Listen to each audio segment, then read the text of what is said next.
कोई भी कोशिश करे, चाहे एस्टेब्लिशमेंट कोशिश करे, चाहे पीटीआई कोशिश करे कि जनाब वो ट्रस्ट डेफिसिट जो है उसको कम किया जाए या ख़त्म किया जाए, उसमें कोई ना कोई रोला पड़ जाता है। बैक टू स्क्वायर वन में जब सिचुएशन जाती है तो फिर वो जीरो से फिर दोबारा स्टार्ट करनी पड़ती है चीज़ों को। अगर अंदरूनी इख्तलाफात हैं भी तो उनको किसी बंद कमरे में कर लें discuss. With the passage of time एक गैप और एक वैक्यूम क्रिएट हो रहा है पीटीआई के लिए और वो चीज़ डैमेज भी कर रहा है उनके लिए। लेकिन अगर स्पेसिफिकली मैं बात करूं बानी पीटीआई की तो मुख्तदरा हलकों से वो मुज़ाकरात करने के लिए तैयार हैं। आज़म सवाती के बाद बैरिस्टर गौहर ने भी इसकी तस्दीक कर दी है। क्या आइंदा दिनों में इस हवाले से बानी पीटीआई की कोई सुनवाई हो सकती है और जो पीटीआई में इख्तलाफात नज़र आ रहे हैं इसका क्या नुकसान होगा पार्टी को?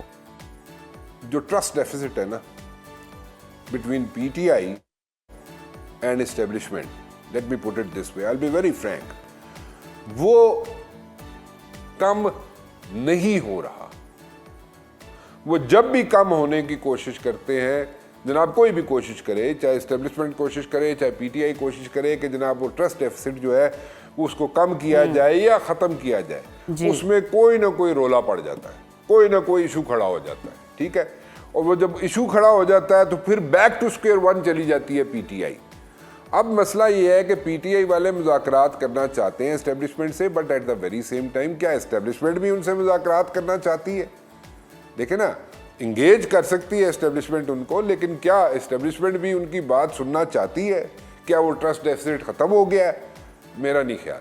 वो ट्रस्ट डेफिसिट अभी भी है और वो मैं जैसे कि मैंने आपको पहले जिक्र किया कि जनाब जहाँ पे भी कोशिश होती है किसी भी एंड से, चाहे वो एस्टेब्लिशमेंट हो चाहे वो पीटीआई हो, कि जनाब इनके साथ ताल्लुकात अच्छे हो जाए, एक दूसरे के अपने ताल्लुकात बेहतर हो जाए, अच्छे हो जाए, वो ट्रस्ट डेफिसिट ख़त्म हो जाए, तो वहाँ पे कोई ना कोई इशू खड़ा हो जाता है और उसको फिर सॉर्ट आउट करने के लिए फिर दोबारा से कोशिशें शुरू हो जाती हैं और बैक टू स्क्वायर वन वाली सिचुएशन पे चली जाती है सिचुएशन। सो इसलिए आई पर्सनली थिंक कि ये इस तरह हल नहीं होगा मसला, ठीक है। कई मरतबा चांसेस मिले पीटीआई को, कई मरतबा ऑफर्स आई पीटीआई को, और फिर इनके अंदर के जो मसले मसाइल हैं उसमें कोई एक ग्रुप अपनी बात करता है पीटीआई वाला, दूसरा ग्रुप अपनी बात करता है, तो उसमें बात जो है ना बैक टू स्क्वायर वन पे चली जाती है हमेशा।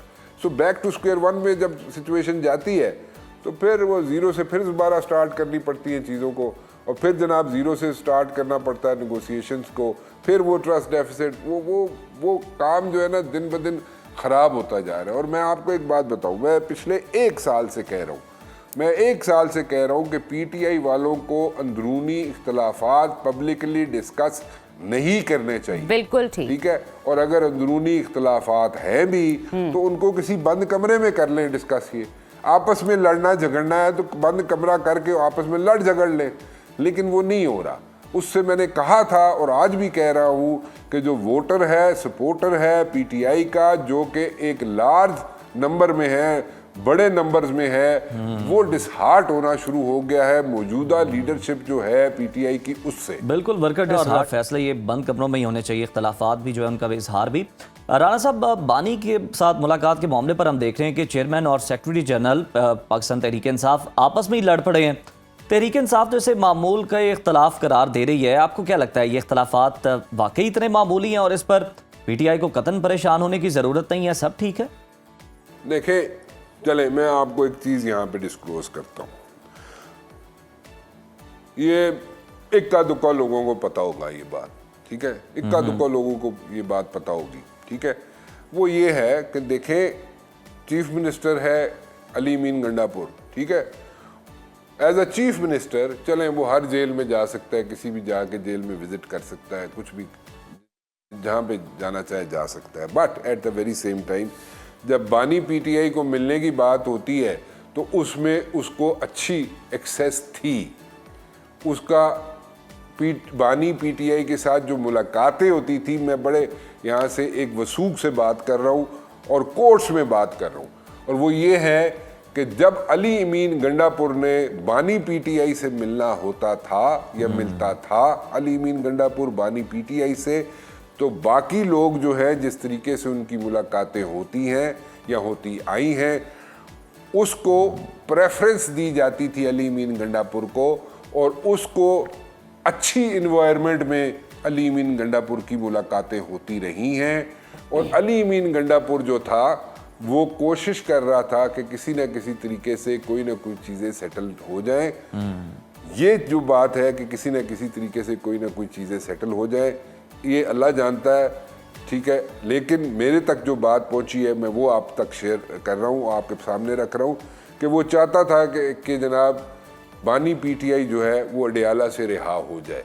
और इसीलिए उसकी जो मुलाकातें होती थी बड़ी अच्छी इन्वायरमेंट में होती थी बानी पीटीआई के साथ, और उसकी मुलाकातें अनयूजुअल तरीके से की होती थी वहाँ पे। और वो जनाब लेकिन वो चीज़ें भी डैमेज होना शुरू हो गई। वो हालात जो कंड्यूसिव इन्वायरमेंट अली अमीन गंडापुर को मिलती थी बानी पीटीआई से मुलाकात करने के लिए, ये मुलाकातों में जो उसके लिए इन्वायरमेंट क्रिएट की जाती थी, बड़ी अच्छी इन्वायरमेंट क्रिएट की जाती थी जहाँ पे वो खुल के बात कर सकता था बानी पीटीआई से, वो इन्वायरमेंट अब नहीं है उसके पास। उसकी वजह क्या है? वजह आप पूछेंगे, वजह ये ही है कि आपस में जो कोई एक जाता था कुछ और बात करता था, दूसरा जाता था कोई और बात करता था।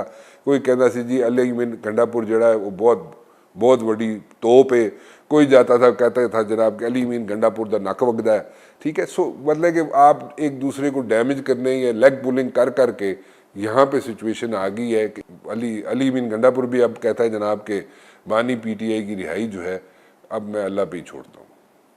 वैसे तो अल्लाह नहीं करनी है, बंदा तो कुछ नहीं कुछ कर सकता है, हर काम अल्लाह ताला ही करता है। But then again he is heart broken, Ali Amin Gandapur is heart broken, और मेरे ख्याल में वो उम्मीद छोड़ चुका है। बिल्कुल सही, यानी वो राह हमवार कर रहे थे। बहुत शुक्रिया राना मुबशिर साहब, आप अपना तज्जिया पेश कर रहे थे।